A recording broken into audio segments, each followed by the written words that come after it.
What are we getting ourselves into here? We go this way. No investigation has been sent up the mountain for decades. How do we stay alive? We could either find the black box or not. Around the corner there, and we just can't do it. In Bolivia tonight, a team of mountain climbers is trying to reach that Eastern Airlines jet which crashed into the side of a mountain outside La Paz. There were 29 people on board, including 8 Americans, and there is not much hope that there are any survivors. The plane was going from Asunción, Paraguay to La Paz en route to Miami. It was hazy, foggy. The area around La Paz is very mountainous. The wreckage of Eastern Flight 980 lies buried in a giant glacial snowdrift. Probably the most difficult investigation I can think of. What would it take to go get it? The bodies are still there. The plane is still there.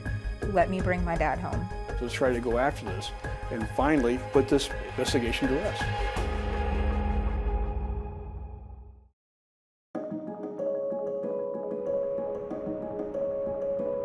I was new to the NTSB. Purpose of the safety board hearing. We didn't think this airplane would ever be found. This is a difficult approach into La Paz. It's an extremely difficult approach. You have to come in from high altitude, quickly descend down to the airport. This is not your typical airport approach at all. This aircraft slammed right into the side of a mountain at 19,000 feet. 19,000 feet isn't easy. The area was covered in like 30, 40 feet of snow. A full-scale investigation by inspectors from the National Transportation Safety Board is now underway. They didn't find the recorders at that time, and essentially the investigation came to a halt.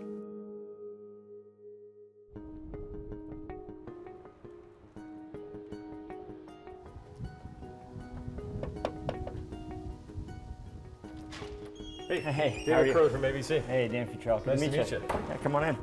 What triggered this?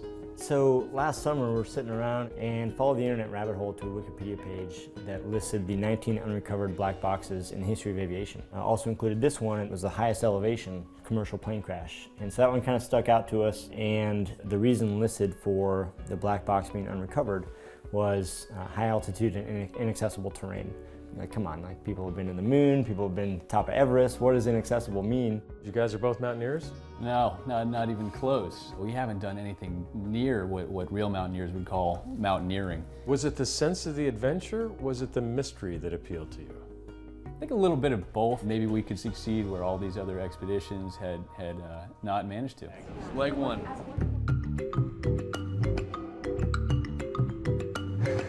We were psyched. Say what up?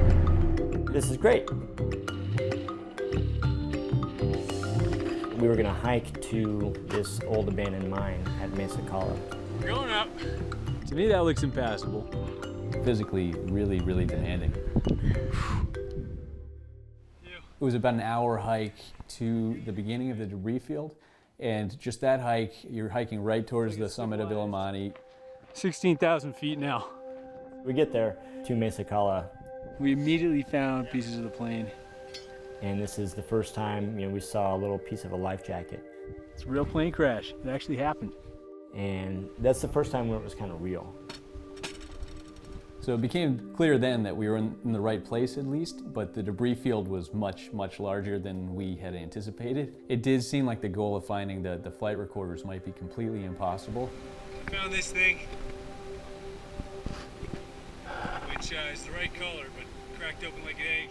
I think Isaac found the first one, a piece of orange metal. I flipped it over and it was very clearly international orange. But it's really bent up.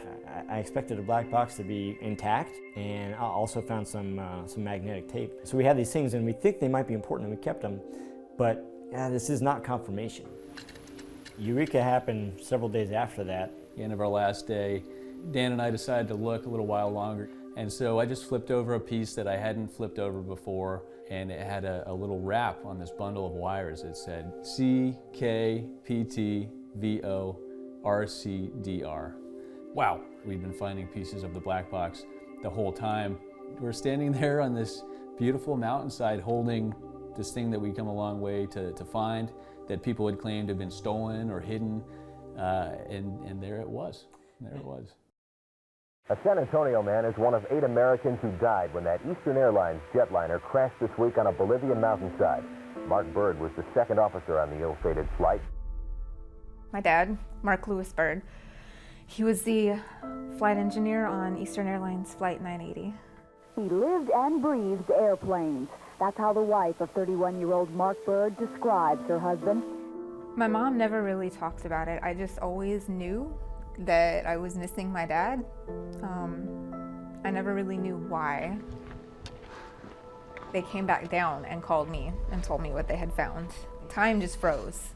We called her from Bolivia. That's right. Twice. That's right. And she just wanted to touch a piece of the plane that her dad last flew on.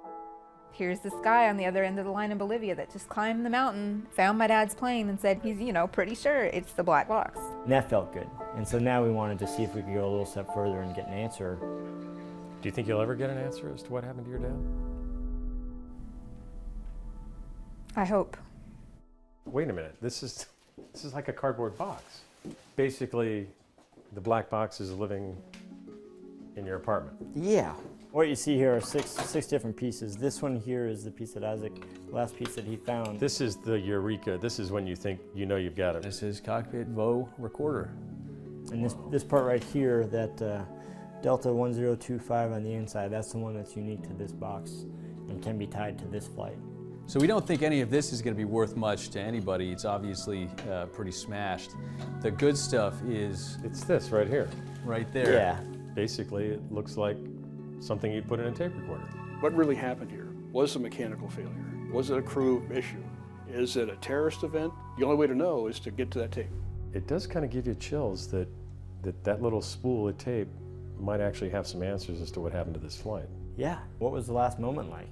Did they realize they're hitting a mountain? Was there some completely unthinkable thing? We have no idea. Why is it here and not with the NTSB?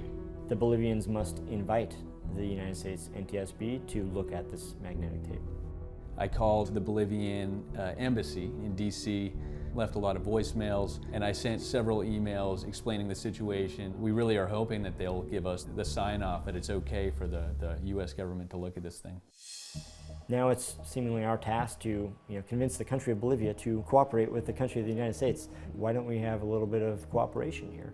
I would like to see somebody take responsibility and explain why veterans and American citizens had to die on the side of a mountain and never be recovered. I think anybody at the NTSB now wants to know what happened to this airplane. It was a big mystery then, it still is. And one thing we don't like as aviation safety people is not having closure on something. What do you think 3 decades later, 2 guys from Boston decide to climb the mountain and try and find the black box? To climb to that altitude, to travel down to Bolivia to look for this is really amazing. What have they done for the mystery and for you, the loss of your father? They've made a connection for me. They've proven to me that there are, good people out there. There are people that still care.